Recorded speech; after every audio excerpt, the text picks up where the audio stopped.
الحمد لله وحده والصلاة والسلام على من لا نبي بعده أما بعد. عن أبي موسى رضي الله تعالى عنه قال قال رسول الله صلى الله عليه وسلم: إذا كان يوم القيامة دفع الله عز وجل إلى كل مسلم يهوديا أو نصرانيا فيقول: هذا فكاكك من النار، أو كما قال صلی اللہ علیہ وسلم۔ محترم اور معزز سامعین کرام، پیارے بھائیو دوستو، ہم اہل ایمان ہے اور ہمارا عقیدہ ہے کہ انسان کو مرنے کے بعد اگر ایمان ہے جنت ملے گی، اگر ایمان نہیں ہے اس کو جہنم میں ڈالا جائے گا۔ ابھی جو حدیث آپ حضرات کے سامنے پڑھی گئی اس میں حضرت ابو موسیٰ رضی اللہ تعالی عنہ فرماتے ہیں کہ نبی کریم صلی اللہ علیہ وسلم نے فرمایا: جب قیامت کا دن ہوگا اور اللہ رب العزت ہر مسلمان کی طرف یہودی یا نصرانی کو بھیجے گا اور کہے گا یہ جہنم سے تیرا فدیہ اور بدلہ ہے۔ قیامت کے دن پر ہمارا یقین ہے، عقل میں آنے والی بات بھی ہے، بہرحال ابھی دوسری طرف جانا مناسب نہیں ہے، وقت کم ہے۔ نبی کریم صلی اللہ علیہ وسلم نے یہ حدیث جو فرمائی ہے اس میں اللہ تبارک و تعالیٰ کی رحمت جو مسلمانوں کی طرف ہے وہ بتلانا مقصود ہے کہ اللہ تبارک و تعالیٰ مسلمانوں کو مرنے کے بعد جنت دے گا۔ اور یہاں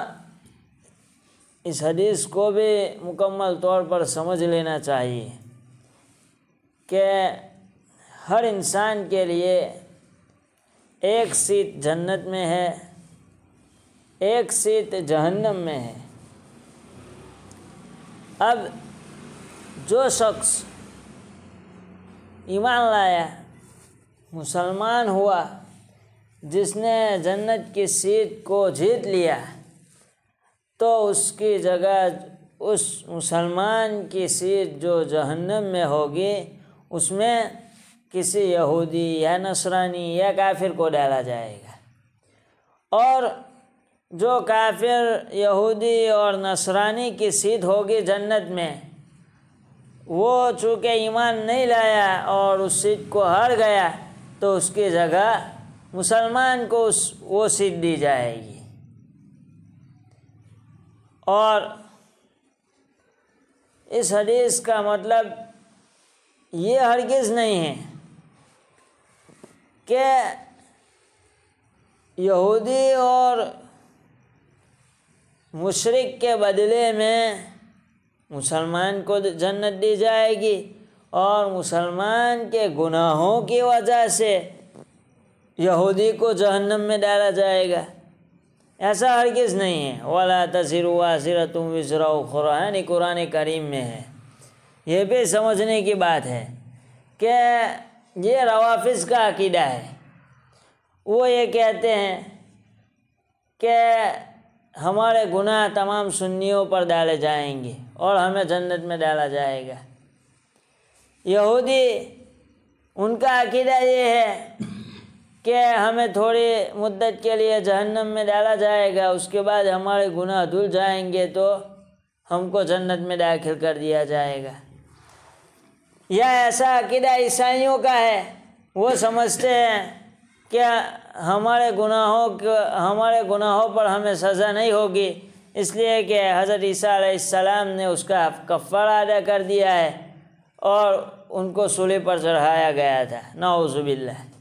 یہ سب باطل اور غلط عقیدے ہیں جس سے ہمارا ایمان جا سکتا ہے۔ ہمارا ایمان اور عقیدہ تو یہی ہے کہ کسی کو کسی کا بدلہ نہیں دیا جائے گا،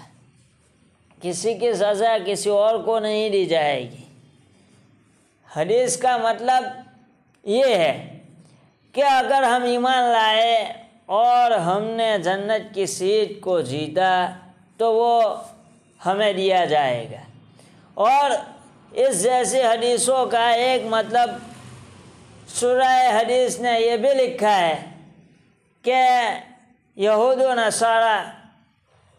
نصارہ جو حدیث میں بھی ذکر ہوا ہے اور ہم بھی جو بولتے ہیں وہ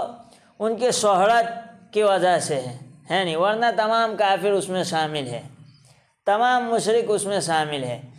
تو سورہ حدیث نے یہ مطلب بھی لکھا ہے کہ یہود و نصارہ نے انٹرنیٹ کے ذریعے یا کسی اور شکل میں ہر زمانے میں مسلمان نوجوان کو بگاڑنے کی کوششیں کی ہے۔ اور کون سا زمانہ ہے اور کون سا طریقہ ہے جو یہود و نصارہ نے اختیار نہیں کیا ہے مسلمان نوجوانوں کو خراب کرنے کے لیے، بگاڑنے کے لیے، گناہوں کے راستے پر ڈالنے کے لیے؟ تو جب انہوں نے یہ کام کیا ہے تو اس کا بدلہ ان کو ان کے خود کیے ہوئے کرتوتوں کا بدلہ ان کو ملنا چاہیے، اور وہ ان کو ملے گا جہنم کی شکل میں۔ تو کہنے کا مقصد یہ ہے کہ اللہ تبارک و تعالیٰ نے جو ہمیں ایمان کی دولت دی ہے وہ بہت بڑی نعمت ہے، سب سے بڑی نعمت ہے، اور اس کے نتیجے میں ملنے والا انعام جنت ہے۔ تو اس ایمان کو بچانے کی ہمیں فکر کرنا ہے، چاہے ہم دعوت و تبلیغ کے ذریعے اس کی حفاظت کریں، تصوف کے ذریعے کریں، علم حاصل کر کے اس پر عمل کرنے کے ذریعے کرے، جو بھی راستہ اختیار کرے، مگر اپنے ایمان کو بچانے کی ہم سب کو فکر کرنی ہے۔ اللہ تبارک و تعالی ہم سب کو فکر کرنے کی توفیق عطا فرماوے اور ایمان کی حالت میں اس دنیا سے رخصت ہونا نصیب فرماوے۔